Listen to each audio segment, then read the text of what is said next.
Friends, welcome to Bismi சமையல். இன்னைக்கு ஒரு யூஸ்ஃபுல்லான வீடியோ தான். நிறைய புது புது கிச்சன் டிப்ஸும் வீட்டு குறிப்புகளும் இந்த வீடியோவில் நம்ம பார்க்க போகிறோம்.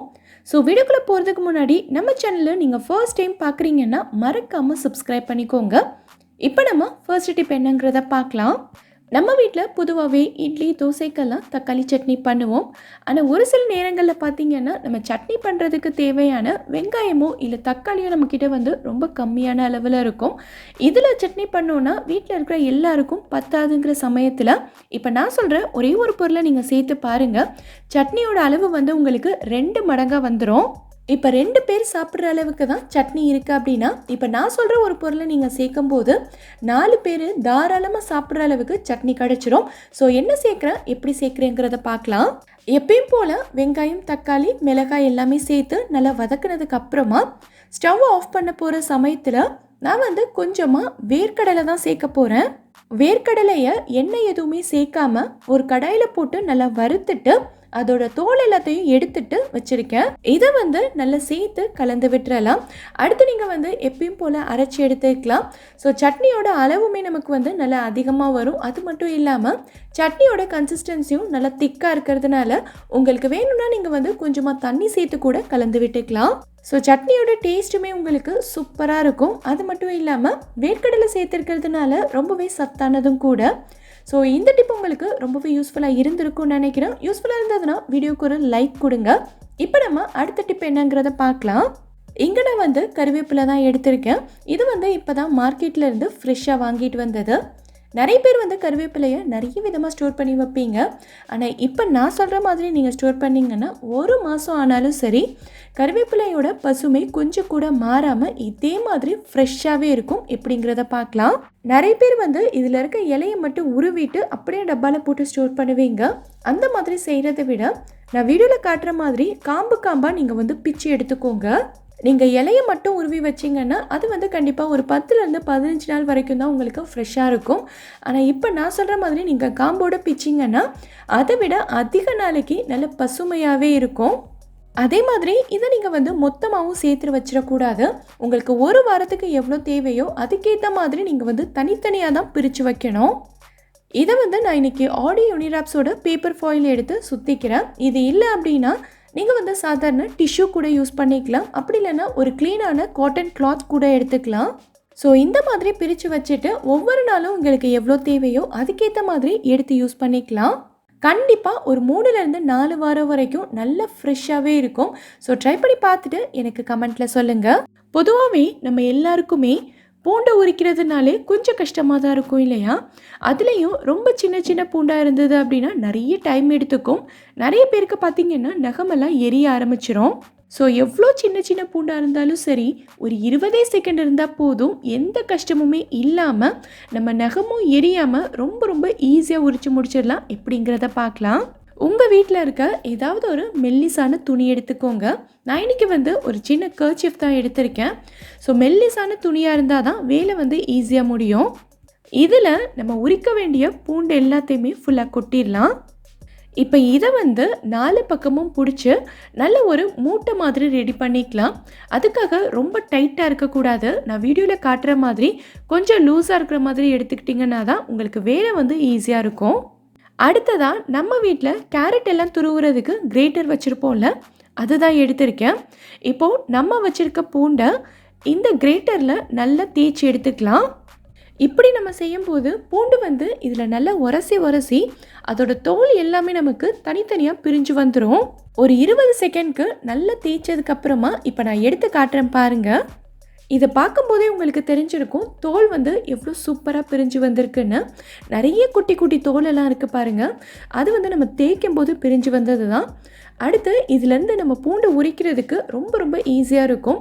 தோல் தானாகவே பிரிஞ்சு வந்திருக்கிறதுனால பூண்டை ஈஸியாக எடுத்துடலாம். எவ்வளோ பூண்டாக இருந்தாலும் சரி இதே மெத்தடில் ஈஸியாக உரித்து முடிச்சிடலாம். ஸோ இந்த டிப் உங்களுக்கு யூஸ்ஃபுல்லாக இருந்திருக்கும்னு நினைக்கிறேன். யூஸ்ஃபுல்லாக இருந்ததுன்னா நம்ம சேனலை சப்ஸ்கிரைப் பண்ணிக்கோங்க. இப்போ நம்ம அடுத்த டிப் என்னங்கிறத பார்க்கலாம். நம்ம எல்லாருமே மீன் வாங்கினோன்னா ஒன்று குழம்பு வைப்போம், அப்படி இல்லைன்னா ஃப்ரை பண்ணி சாப்பிடுவோம். இன்றைக்கி கொஞ்சம் டிஃப்ரெண்ட்டாக சூப்பரான டேஸ்ட்டில் மீன் தொக்கு தான் செய்ய போகிறேன். மீனில் தொக்கா அப்படின்னு நிறைய பேர் நினைக்கலாம். இதை வந்து சாதம் சப்பாத்தி கூடலாம் வச்சு சாப்பிட்றதுக்கு அவ்வளோ சூப்பராக இருக்கும். ஸோ எப்படி செய்கிறதுன்னு பார்க்கலாம். ஃபஸ்ட்டு மீனை வந்து நல்லா க்ளீன் பண்ணி எடுத்துட்டு இதில் கொஞ்சமாக இஞ்சி பூண்டு விழுது, அப்புறம் காரத்துக்காக மிளகாத்தூள் சேர்த்துருக்கேன், கலருக்காக கொஞ்சமாக காஷ்மீரி மிளகாத்தூள் சேர்த்துருக்கேன்.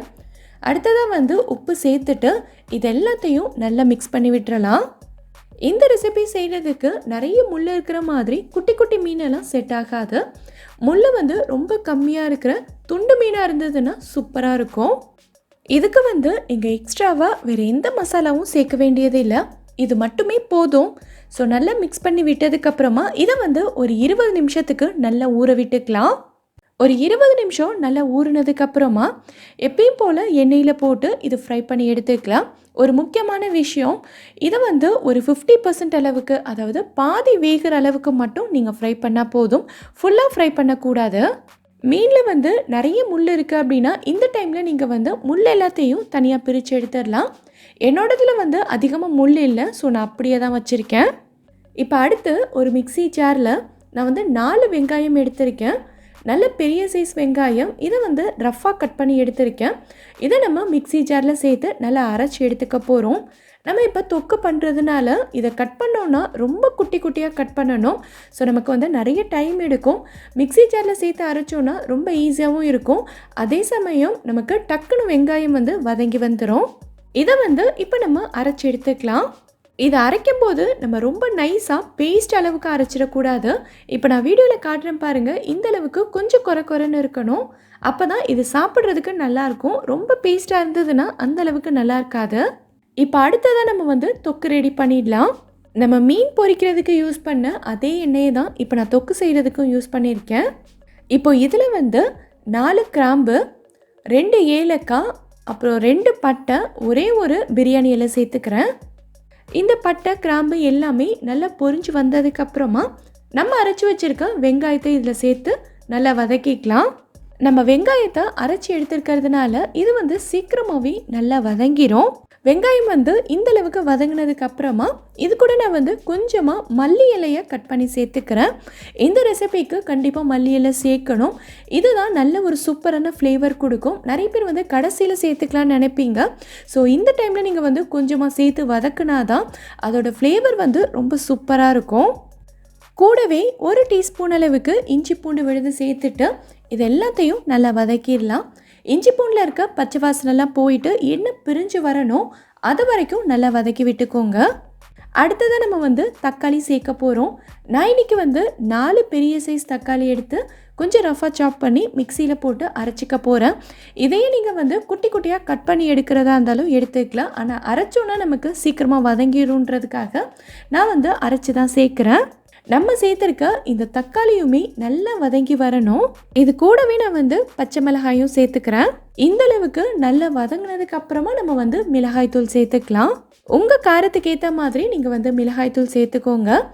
கலருக்காக நான் வந்து கொஞ்சமாக காஷ்மீரி மிளகாய்த்தூளும் சேர்த்துருக்கேன்.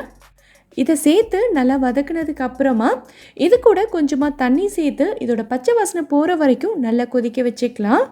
ஒரு 2 நிமிஷத்துக்கு நல்லா கொதிச்சதுக்கு அப்புறமா நம்ம ஃப்ரை பண்ணி எடுத்து வச்சுருக்க மீனை இதில் சேர்த்து நல்லா கலந்து விட்டுக்கோங்க. நல்லா கலந்து விட்டுட்டு இது வந்து அப்படியே ஒரு 5 நிமிஷத்துக்கு நல்லா கொதிக்கட்டும். ஸ்டவ்வை வந்து சிம்மில் வச்சுக்கோங்க. இந்த டைமில் பார்த்தீங்கன்னா நம்ம சேர்த்துருக்க வெங்காயம், தக்காளி, மசாலாவோட ஃப்ளேவர்ஸ் எல்லாமே இந்த மீனுக்குள்ளே இறங்கி இது வந்து சாப்பிட்றதுக்கே அவ்வளோ டேஸ்ட்டாக இருக்கும். கடைசியாக பார்த்தீங்கன்னா ஒரு கைப்பிடி அளவுக்கு தேங்காயை குட்டி குட்டியாக கட் பண்ணி எடுத்திருக்கேன். இதை வந்து மிக்ஸி ஜாரில் சேர்த்துட்டு கொஞ்சமாக தண்ணி சேர்த்து நல்லா ஃபைன் பேஸ்ட்டாக அரைச்சி எடுத்துக்கோங்க. ஒரு 5 நிமிஷம் நல்லா கொதிச்சதுக்கு அப்புறமா நம்ம அரைச்சி வச்சுருக்க தேங்காய் பேஸ்ட்டை இதில் சேர்த்துட்டு நல்லா கலந்து விட்டுக்கலாம். தேங்காய் சேர்த்ததுக்கு அப்புறமா ரொம்ப நேரம் கொதிக்க வேண்டாம். ஒரு 1.5 நிமிஷத்துலேருந்து 2 நிமிஷம் வரைக்கும் கொதிச்சா போதும். ஸோ அந்த டைம்லேயே தேங்காயோட ஃப்ளேவர்ஸ் எல்லாமே இதில் நல்லா இறங்கிரும். ஒரு 2 நிமிஷம் நல்லா கொதிச்சதுக்கப்புறமா பார்த்தீங்கன்னா இந்த கன்சிஸ்டன்சியில் தான் இருக்கும். அவ்வளோதான், நம்மளோட மீன் தொக்கு சூப்பராக ரெடி ஆயிடுச்சு. இப்போ நம்ம வந்து ஸ்டவ் ஆஃப் பண்ணிக்கலாம். இதோட டேஸ்ட்டே அவ்வளோ சூப்பராக இருக்கும். சாதம், சப்பாத்தி, தோசை கூடலாம் வச்சு சாப்பிட்றதுக்கு சூப்பரான காம்பினேஷன். ஸோ கண்டிப்பாக ட்ரை பண்ணி பாருங்கள். ட்ரை பண்ணிங்கன்னா மறக்காமல் கமெண்ட்டில் சொல்லுங்கள். கிர்னி பழம் வச்சு 3 விதமான ஜூஸ் எப்படி செய்கிறது நம்ம பார்க்கலாம். கிர்ணிப்பழம் வந்து 1 கப் அளவுக்கு எடுத்திருக்கேன். அதோட தோல் எல்லாத்தையும் ரிமூவ் பண்ணிவிட்டு இந்த மாதிரி க்யூபாக கட் பண்ணியிருக்கேன். இதை இப்போ ஒரு பிளெண்டரில் சேர்த்துக்கிறேன். உங்கள்கிட்ட மிக்ஸி ஜார் இருந்ததுன்னா நீங்கள் அதில் சேர்த்துக்கோங்க. இப்போ இது கூட 2 டேபிள் ஸ்பூன் அளவுக்கு சுகர் சேர்த்துக்கிறேன். சுகர் சேர்க்குறதுக்கு விருப்பம் இல்லாதவங்க தேன் சேர்த்துக்கலாம். தேன் சேர்த்தாலும் டேஸ்ட் வந்து ரொம்ப நல்லாயிருக்கும். இப்போது இது கூட 1 டேபிள் ஸ்பூன் அளவுக்கு லெமன் ஜூஸ் சேர்த்துக்கிறேன். இப்போ இது எல்லாத்தையும் நல்லா பிளெண்ட் பண்ணிக்கலாம். நான் இதில் எக்ஸ்ட்ராவாக தண்ணி எதுவும் சேர்க்கலை. நீங்கள் தண்ணி சேர்க்கணுன்னு விருப்பப்பட்டீங்கன்னா 1/4 கிளாஸ் அளவுக்கு மட்டும் சேர்த்துக்கோங்க. அதுக்கு மேலே சேர்க்க வேண்டாம். அவ்வளோதான், நம்மளோட ஜூஸ் ரெடி ஆயிடுச்சு. இதை ஒரு சர்விங் கிளாஸ்க்கு மாற்றிக்கலாம்.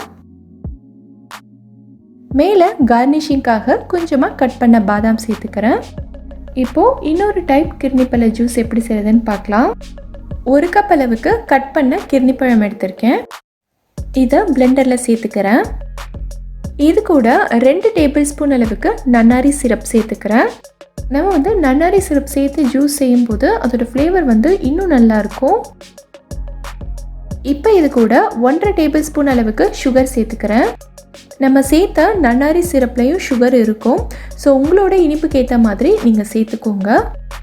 இப்போது இது எல்லாத்தையும் நம்ம பிளெண்ட் பண்ணிக்கலாம். அவ்வளோதான், நம்மளோட ஜூஸ் ரெடி ஆயிடுச்சு. இதை ஒரு கிளாஸ்க்கு மாற்றிக்கலாம். மேலே வந்து கார்னிஷிங்காக கொஞ்சமாக கட் பண்ண பாதாம் சேர்த்துக்கிறேன். இப்போது அடுத்த வெரைட்டி நம்ம பார்க்கலாம். 1 கப் அளவுக்கு கட் பண்ண கிர்ணிப்பழம் எடுத்திருக்கேன். இதை இப்போது பிளெண்டரில் சேர்த்துக்கிறேன். இது கூட 2 டேபிள் ஸ்பூன் அளவுக்கு சுகர் சேர்த்துக்கிறேன். இது கூட கொஞ்சமாக மேங்கோ ஐஸ்கிரீம் சேர்த்துக்கிறேன். மேங்கோ ஐஸ்கிரீம் தான் சேர்க்கணுன்னு கிடையாது. உங்ககிட்ட வெண்ணிலா ஐஸ்கிரீம் இருந்ததுன்னா நீங்கள் அது கூட சேர்த்துக்கலாம். இப்போ இது கூட 1/2 கப் அளவுக்கு சில்லுன்னு இருக்க பால் சேர்த்துக்கிறேன். பால் வந்து நல்லா கெட்டியாக இருக்கிற மாதிரி பார்த்து சேர்த்துக்கோங்க, அதுதான் நல்லாயிருக்கும். இப்போது இது எல்லாத்தையும் நம்ம பிளெண்ட் பண்ணிக்கலாம்.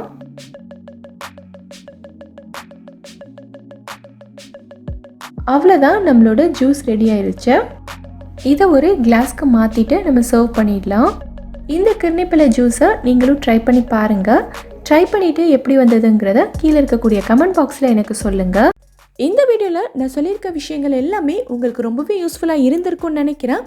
இதிலேருந்து ஏதாவது ஒரு டிப் உங்களுக்கு யூஸ்ஃபுல்லாக இருந்தாலும் மறக்காமல் எனக்கு கமெண்ட்டில் சொல்லுங்கள். இந்த வீடியோ பிடிச்சிருந்தா லைக் பண்ணுங்கள். உங்கள் ஃப்ரெண்ட்ஸ், உங்கள் ஃபேமிலி மெம்பர்ஸ்க்கு இந்த வீடியோ யூஸ்ஃபுல்லாக இருக்கும்னு நினச்சிங்கன்னா கண்டிப்பாக ஷேர் பண்ணுங்கள். மறக்காமல் நம்ம பிஸ்மி சமையலுக்கு சப்ஸ்கிரைப் பண்ணிவிட்டு பக்கத்தில் இருக்கக்கூடிய பெல் ஐக்கானில் ஆப்ஷன் ஆலும் கிளிக் பண்ணுங்கள். தேங்க்யூ.